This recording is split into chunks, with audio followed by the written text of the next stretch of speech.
Shalom, beberapa hari yang lalu saya mendapatkan sebuah gift, yaitu sebuah diary. Catatan, tapi itu spesifik. Di situ ada tanggal, kemudian ucapan syukur, kemudian apa yang didoakan, lalu tanggal itu terjawab. Lalu ada catatan juga untuk renungan harian, ya, renungan harian, tanggal berapa, ayatnya apa, aplikasinya apa, dan menarik sekali. Saya ingat karena sekian tahun yang lalu saya punya diary yang cukup tebal, dan itu isinya adalah renungan. Jadi kalau saya baca firman, saya catat, ya saya renungkan. Nah, gift ini membuat saya untuk mengingat kembali habit yang dulu saya lakukan, dan itu baik sekali, yaitu mencatat apa yang saya dapatkan dalam renungan, ya. Jadi ini satu gift yang sangat berharga buat saya. Tetapi juga yang menarik adalah halaman depannya itu ada simbol seperti ini, ya. Seperti huruf G, ya, lalu ada segitiga yang mengarah, ya seperti itu, ya, ada 3 jenis segitiga. Lalu saya penasaran ini artinya apa, ya. Jadi saya tanya kepada orang yang memberikan gift itu, lalu dia kasih foto, ya, penjelasannya seperti apa, dan ternyata menarik sekali. Lalu saya cek di internet juga, ya, ada artikel dari penjelasan yang diberikan tersebut, ya. Lalu saya potret, ya, artikel tersebut, ya, saya screenshot, dan ini maksudnya, ya, penjelasannya. Ya, God is greater than the highs and lows. Tuhan itu lebih besar dari semua puncak-puncak yang kita lalui dan lembah-lembah yang kita lalui. Ya, jadi itu yang pertama itu huruf G, lalu itu tanda lebih besar, ya. Kalau belajar matematik itu tanda lebih besar. Lalu tanda segitiga itu menunjukkan puncak satu gunung, ya, satu ketinggian. Lalu yang segitiga yang satu lagi itu melambangkan lembah, ya. Jadi artinya ini lambang ini, ya, mengatakan bahwa Tuhan itu lebih besar dari setiap gunung-gunung yang kita lalui yang terlalu tinggi mungkin, dan juga setiap lembah-lembah yang kita lalui yang mungkin terlalu rendah, ya. Menarik sekali, dan saya sangat diberkati, ya, dengan simbol ini, mengingatkan bahwa Tuhan itu mengatasi segala hal yang kita hadapi. Nah, kemudian saya screenshot ini penjelasannya, ya. Simbol ini adalah satu simbolik akronim, ya. Jadi singkatan dari God is greater than the highs and lows, ya. Allah itu lebih besar daripada setiap puncak yang kamu lalui dan setiap lembah yang kamu lalui.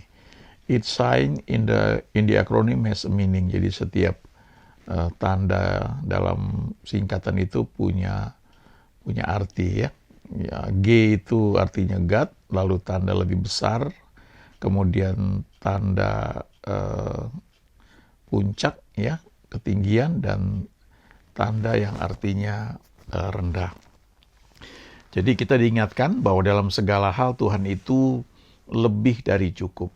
Apapun yang kita hadapi, seterjal apapun gunung yang kita hadapi, ya, gunung-gunung persoalan, ada satu ayat di Alkitab yang mengatakan Tuhan membawa aku mendaki atau melewati puncak atau gunung batu yang terlalu terjal, ya, bagi aku.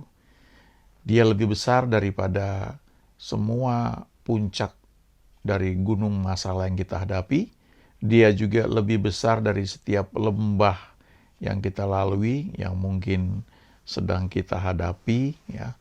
Kita berada di lembah, ya. Kan ada ayat di Mazmur 23, ya, sekalipun aku melewati lembah kekelaman, aku tidak takut bahaya sebab engkau besertaku, gadamu dan tongkatmu itu yang menghibur aku.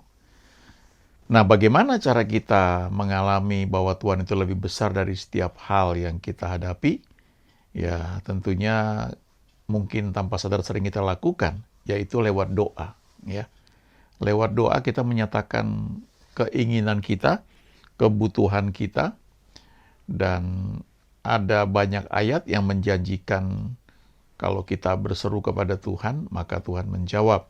Tapi salah satu ayat yang terkenal adalah di Yakobus 5 ayat 16. Ya, yang bagian B, ya, bunyinya doa orang yang benar bila dengan yakin didoakan sangat besar kuasanya. Kalau lengkapnya sebenarnya dikatakan, karena itu hendaklah kamu saling mengaku dosamu dan saling mendoakan supaya kamu sembuh, ya. Lalu dikatakan doa orang yang benar bila dengan yakin sangat besar kuasanya. Ada dua hal di sini, ya. Yang pertama orang benar, ya. Doa orang yang benar. Artinya itu adalah doa orang yang statusnya benar, ya. Bukan karena perbuatan manusia, perbuatan kita, tapi karena status legalitas di dalam Kristus, ya. Kita yang percaya kepada Yesus itu dikatakan kita ini adalah orang-orang yang dibenarkan. Jadi doa yang sangat besar kuasanya itu dinaikkan oleh orang yang statusnya adalah orang benar. Secara legal dia itu orang benar. Bukan karena dia tidak pernah berbuat salah, tapi karena secara legal dia orang yang dibenarkan. Yaitu orang yang percaya kepada Yesus, ya. Itu yang pertama. Jadi doa itu dinaikkan oleh orang yang statusnya adalah orang benar. Yang kedua, bila dengan yakin didoakan. Nah, bagaimana bisa dengan yakin didoakan? Tentunya harus ada dasar firman Tuhan. Artinya kita perlu baca, perlu dengar firman Tuhan. Di Lukas 13 ayat 18 sampai dengan 21, ya, ada perumpamaan yang Yesus katakan. Yang pertama dikatakan di sini, seumpama apakah hal kerajaan Allah dan dengan apakah aku akan mengumpamakannya? Ia seumpama biji sesawi yang diambil dan ditaburkan orang di kebunnya. Biji itu tumbuh dan menjadi pohon dan burung-burung di udara bersarang pada cabang-cabangnya, ya. Itu perumpamaan yang pertama. Lalu yang kedua itu dengan apakah aku akan mengumpamakan kerajaan Allah? Ia seumpama ragi yang diambil seorang perempuan dan diadukkan ke dalam tepung terigu 3 sukat sampai kamir seluruhnya. Nah, kita fokus pada perumpamaan yang pertama, ya. Jadi kerajaan Allah itu seperti biji sesawi, dan biji ini biji yang paling kecil, ya, kecil sekali sehingga ketiup angin bisa langsung hilang, ya, terbang, hilang, nggak jelas kemana. Tapi kalau biji itu ditaburkan di kebun, ya, dan dijaga dengan baik, maka waktu biji itu tumbuh, dia menjadi pohon, dan begitu besarnya pohon itu sampai burung-burung di udara bersarang pada cabang-cabangnya. Ya, jadi ini sebenarnya menunjukkan bahwa sesuatu yang nampaknya kecil, ya, tidak berarti, tapi firman Tuhan itu seperti itu, ya. Nampaknya tidak berarti, tapi ketika ditaburkan di tanah, ya, di hati yang baik, maka bisa tumbuh dan tumbuh menjadi pohon yang sangat besar. Saya pernah diberi satu tabung kecil, ya, isinya biji sesawi dari seorang teman yang ke Israel. Dan saya melihat sangat kecil sekali, ya. Ini gambarnya seperti itu, ya. Sangat kecil. Tapi ketika dia sudah tumbuh, dia menjadi pohon yang besar. Nah, kerajaan Allah, ya, satu sistem ini, mekanismenya, cara kerjanya, Yesus mengatakan itu adalah seperti biji sesawi, ya. Kecil, mungkin diejek, dianggap tidak berarti, tapi kalau itu ditaburkan di tanah yang tepat, dijaga dengan baik, maka biji sawi itu tumbuh bisa lebih besar dari semua pohon yang lain, ya. Burung-burung yang mungkin sebelumnya kalau dilihat ada biji sesawi, ya, dia makan langsung hilang, ya, semua biji sawi yang dia lihat mungkin dia bisa telan gitu. Tapi kalau biji sawi ini bisa ditaburkan di tanah yang subur, dijaga dengan baik, maka hasilnya pohon yang besar sekali.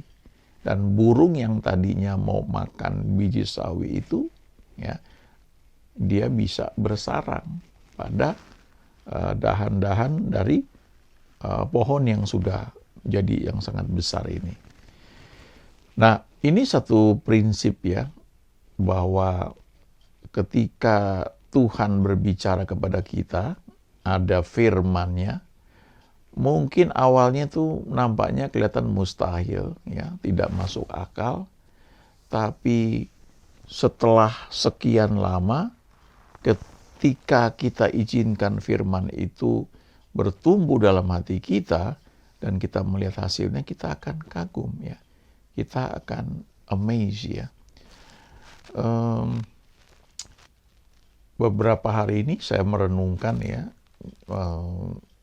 beberapa hal yang mungkin gak saya bayangkan di awal tahun, tapi ternyata menjelang akhir tahun ini ada hal-hal yang ajaib ya, yang Tuhan berikan, dan itu nampaknya hal-hal yang seperti bonus ya, seperti sesuatu yang merupakan secret petition ya, satu keinginan yang sebenarnya kalau itu nggak diperoleh ya juga nggak apa-apa ya, karena itu bukan satu kebutuhan, tapi Tuhan bisa berikan itu, dan itu sangat mengagumkan ya, dan meneguhkan bahwa kalau kita mau percaya janjinya, maka betul-betul tidak ada yang mustahil bagi Tuhan, tidak ada yang mustahil bagi kita orang percaya.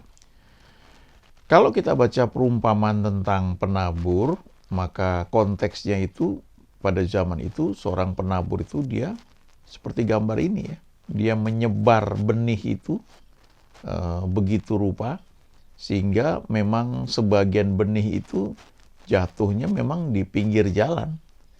Jadi dari perumpamaan seorang penabur ini ada 4 kemungkinan diceritakan dalam perumpamaan tersebut, dan itu merupakan atau mewakili 4 jenis tanah hati manusia ya. Yang pertama adalah ketika benih itu jatuh di pinggir jalan, gak sempat tumbuh tapi sudah dimakan burung dan akhirnya mati ya, gak ada hasilnya. Tapi ada juga yang jatuh di tanah yang agak keras, yang berbatu-batu. Nah, benih itu mulai tumbuh tapi cuma tahan sebentar saja karena tidak berakar. Ya, ketika ada terik matahari maka benih itu mati. Yang ketiga itu jatuh di tengah semak duri, dia bisa bertumbuh, tapi kemudian semak duri itu juga bertumbuh dan menghimpitnya sehingga benih itu tidak berbuah. Sementara yang keempat adalah jatuh di tanah yang subur, dan kemudian benih itu bertumbuh dan berbuah, dikatakan 30, 60, 100 kali lipat. Ini perumpamaan yang sudah sering kita dengar ya, tapi mungkin tanpa sadar karena kita berpikir sudah tahu ya. Kita nggak merenungkan lebih jauh lagi, dan kita nggak mempraktekannya ya. Kalau kita inginkan bahwa Tuhan itu lebih besar dari setiap masalah yang kita hadapi, maka kita harus mengizinkan hati kita ini menjadi seperti tanah yang subur, karena butuh waktu untuk benih itu bisa tumbuh ya. Jadi kalau kita mendengar firman hanya sebagai pengetahuan tok ya, dia cuma nyangkut di pikiran, maka kita sebenarnya menderita kerugian ya. Kita tidak mendapatkan janji yang Tuhan berikan yang sangat luar biasa ya. Yang seringkali pertama kali kita dengar itu mungkin gak masuk akal, tapi ketika kita sudah melaluinya, kita akan kagum ya, betapa hebat Tuhan kita. Yang menarik adalah saya baru saja diingatkan oleh seorang hamba Tuhan yang membagikan perumpamaan ini, bahwa ketika Tuhan menceritakan hal kerajaan surga, dia itu membandingkannya salah satunya dengan perumpamaan seorang penabur ya. dia tidak membandingkan dengan sekolah, ya. Karena kalau kita sekolah, dikatakan misalnya kerajaan surga itu seperti seorang yang sekolah, nanti ada ujian. Maka pada waktu ujian, sebenarnya kan berbagai kemungkinan bisa terjadi. Ya, bisa saja ada yang nyontek sehingga dia bisa lulus. Atau kalau ada tugas, yang kerjakan tugasnya itu bukan dia, ya, tapi orang lain. Waktu saya SD dulu ada tugas prakarya, ya, saya menggambar Mickey Mouse di atas triplex dan kemudian harus digergaji membentuk Mickey Mouse tersebut, ya. Gambarnya sih bagus, ya, karena saya tempel dari satu majalah. Tapi ketika giliran menggergajinya itu, ya, pakai gergaji triplex, itu yang kerjakan adalah saya punya saudara, ya, yang jauh lebih tua dari saya. Dia yang kerjakan itu sehingga hasilnya bagus. Jadi waktu dinilai saya dapat nilai bagus, sebenarnya bukan hasil pekerjaan saya. Ya.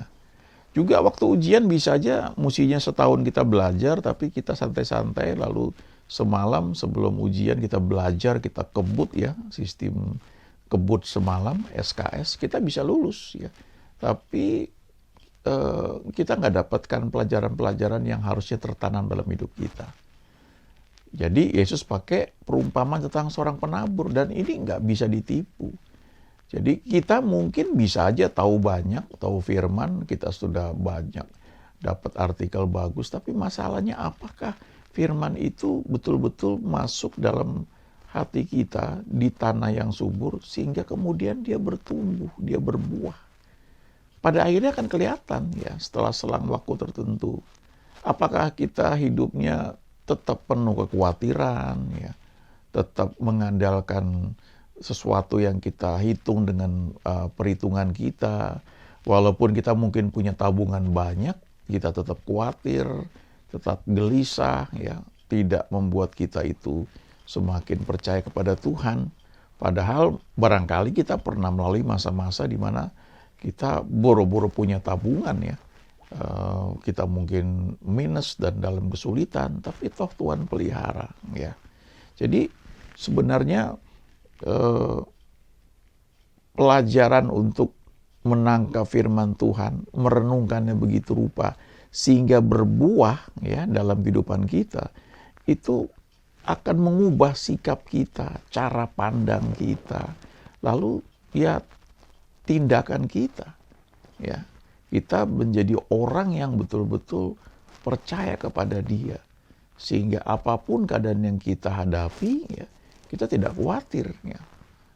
Kita percaya bahwa Dia menjaga kita, dan yang penting adalah kita pelihara telinga kita ini supaya bisa menangkap tuntunannya.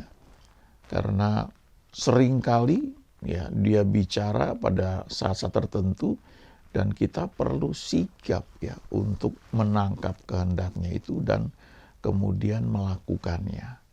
Kalau kita lakukan hal itu dengan konsisten, dengan setia, maka akronim tadi, ya, yang saya tunjukkan, God is greater than your highs and lows, ya, kita akan alami, ya.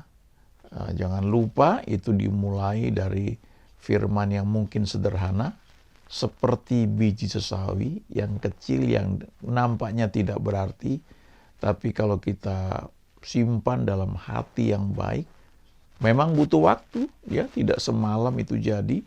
Kadang-kadang kita perlu bantuan doa orang lain karena kita dikejar deadline, ya, ada batasan waktu untuk apa yang kita butuhkan itu segera terwujud.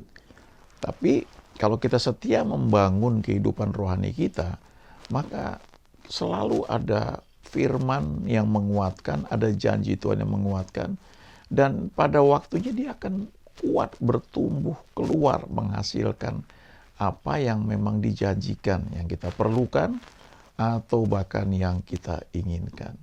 Jadi belajar setia untuk membaca, merenungkan, mencatat kalau perlu, ya. Seperti buku yang saya dapat ini, ya, ada gift yang diberikan buat saya dan saya bersyukur sekali. Kita bisa menikmati semua kehidupan baik yang Tuhan janjikan, ya. living the good life yang Tuhan janjikan. Amin.